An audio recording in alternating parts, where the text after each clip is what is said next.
Un atac masiv al dronelor ucrainene a lovit terminalul petrolier Primorsk din regiunea Leningrad a Rusiei, cel mai mare centru de export de petrol din zona baltică a țării. Atacul a aprins rezervoarele de combustibil, incendiul fiind confirmat de autoritățile locale și detectat de FIRMS. Au fost raportate atacuri masiv al dronelor ucrainene și un incendiu într-un port din regiunea Leningrad din Rusia. În regiunea Leningrad din Federația Rusă, a fost raportat un atac masiv al dronelor ucrainene, alături de daune aduse unui rezervor de combustibil și un incendiu în portul Primorsk. Guvernatorul regiunii Leningrad din Federația Rusă, Alexander Drozdenko, a relatat că, începând cu seara zilei de 22 martie, sistemele rusești de apărare aeriană și război electronic ar fi distrus 50 dintre dronele ucrainene deasupra regiunii Leningrad din Federația Rusă. El a menționat că atacul a provocat un incendiu în portul Primorsk. Un rezervor de combustibil din portul Primorsk a fost avariat, provocând un incendiu. Eforturile de stingere a incendiilor sunt în curs de desfășurare, iar personalul a fost evacuat, a spus acesta. Portul Primorsk din regiunea Leningrad este cel mai mare port rusesc de încărcare a petrolului la Marea Baltică și destinația finală a sistemului de conducte baltice. Anterior, canalul rusesc Telegram Astra a relatat că o rachetă de apărare aeriană rusească a explodat la 1 kilometru de uzina militară VISK-OM din Ghecina, regiunea Leningrad. VISK-OM este o companie specializată în dezvoltarea și producția de arme de luptă corp la corp și dispozitive explozive, precum și în crearea de echipamente specializate pentru agențiile de aplicare a legii.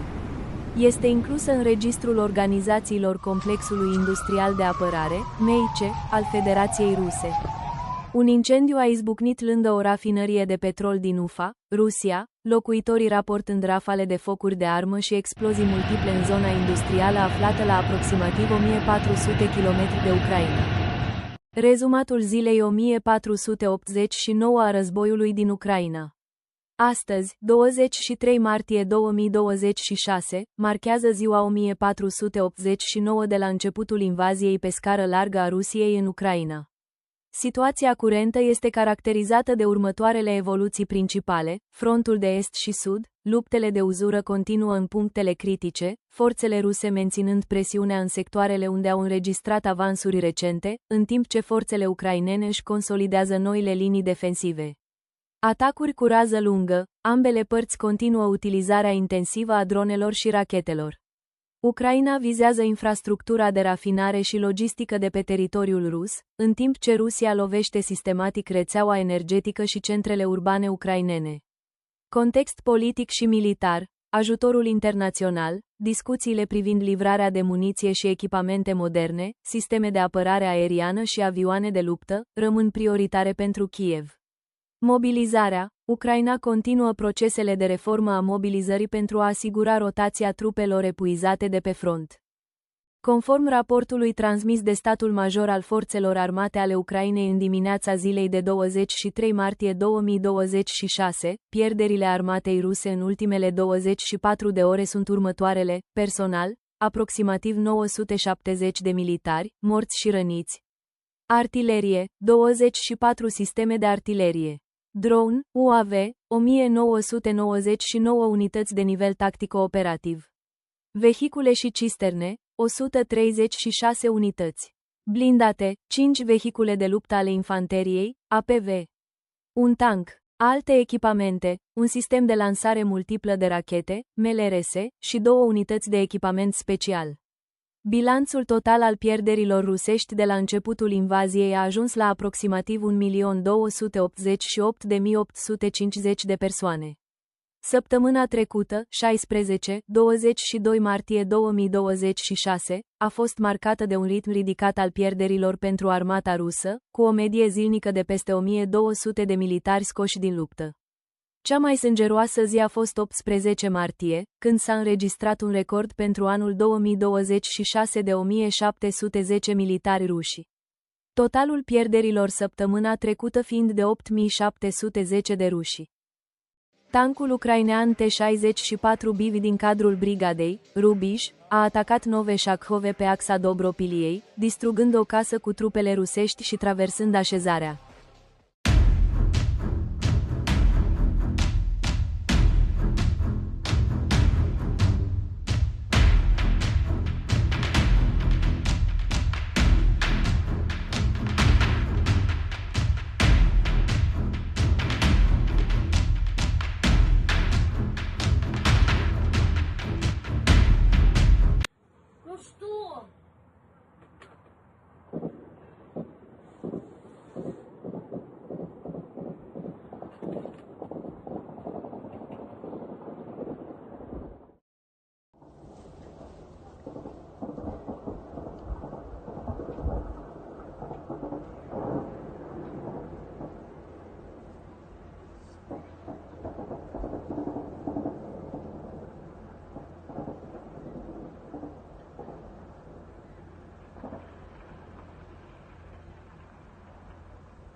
Dronele ucrainene au lovit peste noapte rafinării de petrol din Saratov și Toliat, provocând incendii în ambele locații.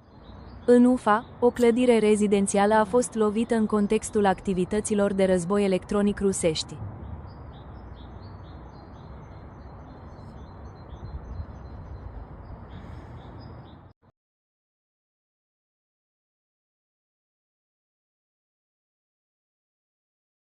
Campania mortală a Ucrainei. Forțele sistemelor fără pilot au distrus 26 de sisteme de apărare aeriană rusești între 1 și 22 martie, inclusiv un radar S-400, Triumf, și sistemele Bukhme 3 și Bukhme 2, lovite în regiunea Bryansk și ocupate de Donetsk.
Mulțumesc pentru că ai vizionat acest material, poți să ne ajuți cu un comentariu, o distribuire și o abonare la canalul nostru.